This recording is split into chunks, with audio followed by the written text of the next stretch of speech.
Il est 7h11 sur Europe 1. Dimitri Pavlenko, vous recevez ce matin le céréalier François Arnoux. Ah bah oui, lui il habite en Vendée. D'habitude il est à Longève en Vendée. Là il est à Paris à l'occasion du salon de l'agriculture. Bonjour François Arnoux. Bonjour Dimitri. Bienvenue sur Europe 1. Alors vous, votre métier c'est entre autres le blé, les céréales. Vous faites quoi exactement comme céréales ? Alors je fais du blé tendre pour faire du pain, je fais du blé dur pour faire des pâtes, et puis du tournesol, du colza pour l'huile. Je fais aussi des lentilles, du pois chiche, de la luzerne. On a beaucoup de cultures pour faire justement des rotations dans nos champs. Oui, vous faites des semences aussi, hein ? Oui, je fais également du maïs semence, du tournesol semence. Donc c'est des semences qui seront semées par les agriculteurs l'année d'après. Et qu'on exporte aussi ça dans le monde entier. C'est l'une des forces de l'agriculture française.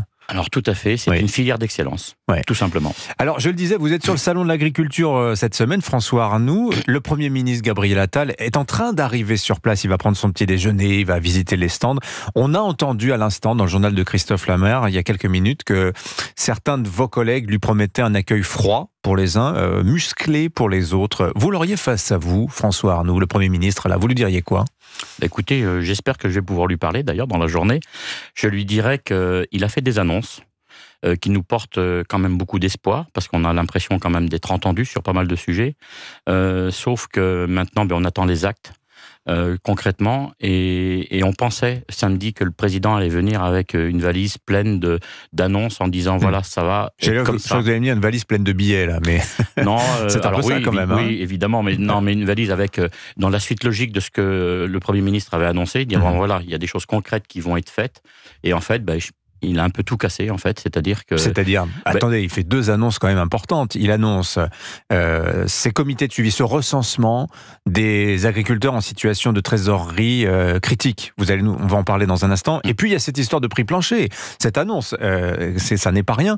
Racontez-nous un peu votre exploitation. Alors, on l'a dit, vous, c'est la céréale. On dit que les céréaliers, François Arnoux, c'est un peu les CSP+, de l'agriculture, hein, ceux qui gagnent le mieux leur vie. Concrètement, je ne vais pas vous demander votre fiche de paye, mais est-ce que c'est vrai ? Est-ce que dans votre situation, ça se vérifie, ça ? Alors, effectivement, il y a des années où, quand on arrive à faire du volume et que les prix sont hauts, ça va. Sauf que les prix hauts, c'est pas tous les ans, et loin s'en faut. On en est où, là, en ce moment ? Alors, justement, en ce moment, c'est très, très dur, parce qu'en fait, on a des coûts de production, je vais parler un petit peu chiffres, hein, donc on a des coûts de production qui sont de l'ordre de 250 € la tonne, parce qu'en fait, on a pris de plein fouet l'achat notamment des engrais liés à l'énergie, qui avait flambé, hein, c'était x3, x4. Ça n'est pas retombé, ces prix-là ? Alors, c'est retombé, sauf que quand on a produit pour 2023, c'était x3, x4. Et ce que je vous parle, c'est on a donc notre récolte 2023 à vendre, d'accord, qui a été produit avec des coûts de production très élevés. Exactement. Et ça se vend combien aujourd'hui ? Et donc ça se vend aujourd'hui 160 € la tonne. Alors hier, ça se vendait 160 € la tonne. Donc concrètement, ça me coûte 250 € à produire. Je le vends aujourd'hui, je le vends 160. Donc vous perdez 90 € par tonne. Par tonne. Et vous produisez combien de tonnes ? Je suis en zone intermédiaire, je suis à peu près en moyenne à 7 tonnes par hectare. J'ai 50 hectares. 5 x 7, 35. Voilà, donc je perds 30-35 000 € sur mes 50 hectares de blé. Et je n'ai pas que cette culture. Sur les autres cultures, c'est pareil. Le tournesol, c'est pareil. Le tournesol a été divisé par 2. Le colza, c'est de la même chose. Et on a des coûts de production qui sont tout aussi élevés. On peut faire le calcul sur toutes les cultures, c'est la même chose. Donc là, 2024, à la vente de la production de l'année dernière, vous allez perdre énormément d'argent, François Arnoux, si j'ai bien compris. Non, pas fort. Enfin, ça va rester compliqué, sauf que, comme vous dites, les intrants ont baissé. Donc, ça veut dire quand même que pour la récolte 2024, les engrais... Vous allez vous refaire l'année prochaine, d'une certaine manière. Voilà, sauf que on a malheureusement une pluviométrie, une climatologie qui est très compliquée, donc on est parti pour avoir des rendements. C'est toujours rendement fois prix. Hein. Donc, on a des rendements qui sont, je pense, probablement déjà impactés, et sur des prix qui sont de toute façon tirés vers la baisse, notamment par l'ouverture à l'Ukraine, et puis la Russie, qui en fait se sert du blé comme arme économique. En fait, c'est une espèce de... Donc si je résume, vous avez une carte de la géopolitique mondiale et une calculette en permanence dans la tête, François Arnoux. C'est ça, être agriculteur au-delà du métier de la terre.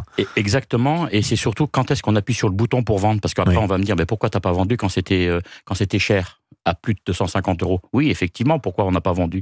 Sauf qu'on nous disait, et on avait une analyse complètement différente, c'était structurel. Et oh là là, avec ce qui se passe en Ukraine, ça va durer. Bon, alors là, imaginons, on crée les fameux prix planchers.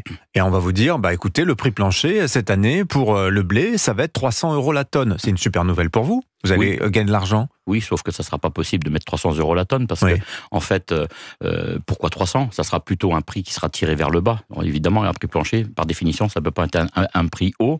Et puis alors, c'est une annonce qui nous a tous surpris parce qu'il y a un mois, le ministre de l'Agriculture, Marc Fesneau, disait surtout pas de prix plancher parce que ça sera inapplicable. Oui, mais le patron de Lidl, par exemple, Michel Biraud, qu'on peut pas accuser d'être un horrible communiste, hein, lui, il propose des prix planchers aux agriculteurs avec lesquels il travaille à l'échelle du groupe Lidl. Donc évidemment, on peut dire que c'est un peu de la microéconomie, mais enfin tout de même, voilà, c'est un entrepreneur, un chef d'entreprise qui est là pour gagner de l'argent, et il arrive à faire fonctionner une agriculture avec un système de prix plancher. Donc ça peut fonctionner, non? Ça peut fonctionner sur, comme vous l'avez dit, sur une microéconomie, donc sur une petite filière, peut-être avec un partenaire, mais de là à le développer sur l'ensemble de la distribution et sur toutes les filières, franchement, on voit pas comment c'est applicable. Alors le président dit, on va décliner ça filière par filière, mais on n'est pas tout seul dans l'Europe. Alors justement, expliquez-moi, parce que l'idée de ces prix planchers, c'est aussi que ce soit fondé à partir d'indicateurs des coûts de production.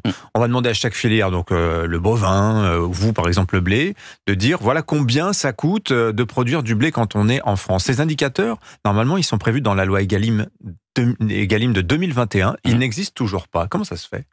Parce que c'est très compliqué à appliquer, puis c'est surtout qu'en fait, c'est pas appliqué. Il faut suivre la loi, et il y a une inertie invraisemblable. Donc on se dit, tiens, encore une nouvelle usine à gaz, je dirais, pour ces indicateurs. Sur le papier, c'est bon. Moi, je dirais que c'est une fausse bonne idée, en fait. Sur le papier, effectivement, ça séduit. Sauf que l'application, elle est complètement compliquée. Et quand on parle... Il y a le risque que les prix planchers soient des prix plafonds. Exactement. Donc ça, c'est le risque. Et puis alors après, les coûts de production ne sont pas les mêmes d'une région à l'autre sur le territoire français. Ah oui, d'accord. Ça coûte... Vous êtes plus cher, la Beauce, qui est le grand producteur céréales ou de blé en France, vous êtes plus cher, moins cher que vous, dans votre région, en Vendée? À proportion, je suis plus cher parce qu'en fait, j'ai moins de rendement. Donc je suis plus cher. Donc je vois pas comment... C'est applicable, c'est ça aujourd'hui notre réaction par rapport à cette annonce qui sort un peu du chapeau en disant mais comment l'appliquer? Alors après on n'est pas fermé aux annonces, hein. Bien sûr. Je veux dire si à un mais moment c'est très donné, bien, vous nous expliquez de l'agriculture là très concrète, ça aide, je pense, les auditeurs d'Europe 1 à comprendre les problèmes. Je voudrais qu'on parle brièvement aussi de cette autre annonce, ce plan de trésorerie d'urgence annoncé par le président de la République avec un grand recensement région par région, savoir qui sont les agriculteurs qui aujourd'hui sont financièrement désespérés. Bon, vous nous avez dit c'est compliqué pour vous. Vous n'avez pas l'air totalement désespéré, François Arnoult. Il y en a autour de votre exploitation des agriculteurs là qui sont vraiment en grande difficulté. Oui, j'en connais qui sont en très grande difficulté. Donc ce plan de trésorerie est plus qu'indispensable et il est urgent de le mettre en place. Sauf que... On fait quoi derrière? Oui, parce que c'est bien de savoir qui souffre, mais comment va-t-on l'aider? Je pense qu'il y a quand même des indicateurs pour le coup en termes de pertes qui sont quand même faciles à identifier. Oui, mais qui va payer? On voit bien que la tendance, c'est l'argent public. Alors effectivement, le robinet est en train de se fermer. Tout à fait. Et quand on voit Bruno Le Maire hier qui annonce j'ai plus d'argent, ça va, on voit pas trop. Et puis c'est des pansements. Alors je veux dire, c'est évident qu'il faut le faire parce qu'il y a un problème de trésorerie, donc il faut pas fermer la boutique. Donc, mais il y a des risques majeurs. Le Sud, par exemple, c'est très compliqué parce qu'ils font des rendements plus faibles et ils ont des coûts de production très élevé, du foncier qui est très cher. Je ne sais pas comment ça peut marcher. D'ailleurs, vous craignez qu'on ferme des exploitations, que des agriculteurs rendent le tablier tout simplement? Ah ben bien sûr. Oui. C'est ce qu'on appelle des liquidations judiciaires, de toute façon, parce que c'est comme ça que ça marche. Et donc on a sauvé des tas d'entreprises il y a 2-3 ans avec le Covid, quitte à faire des entreprises zombies, comme on disait. Vous craignez qu'il y ait une espèce de grand plan social agricole qui soit en préparation, une fois qu'il soit en marche, tout simplement du fait des difficultés actuelles? Oui, c'est le risque. C'est pour ça qu'il faut avoir des mesures de fond. Parce qu'en fait, on parle beaucoup de ça, mais il faut revenir à notre problème qu'on évoque depuis 4 mois dans les campagnes. Et là, on n'en parle plus beaucoup parce qu'on parle de Macron au salon, on parle du prix plancher. Mais pendant ce temps, il y a quand même des problèmes de fond qui persistent. Et là, on les oublie en ce moment. Donc, j'attends qu'Attal reprenne de la sérénité dans ce qui était annoncé et qu'on travaille sur le fond. Parce que les avances de trésorerie ou les aides de trésorerie, c'est vraiment pour faire du pansement et c'est pas pour corriger de façon structurelle nos problèmes. Bon, il est au salon de l'agriculture, le Premier ministre. Vous allez peut-être le croiser, François Arnoult. Merci d'être venu au micro d'Europe 1. Je rappelle que vous êtes céréaliculteur à Longève, en Vendée. On salue les auditeurs vendéens d'Europe 1. C'est moi qui vous remercie. Bonne journée. Votre invitation.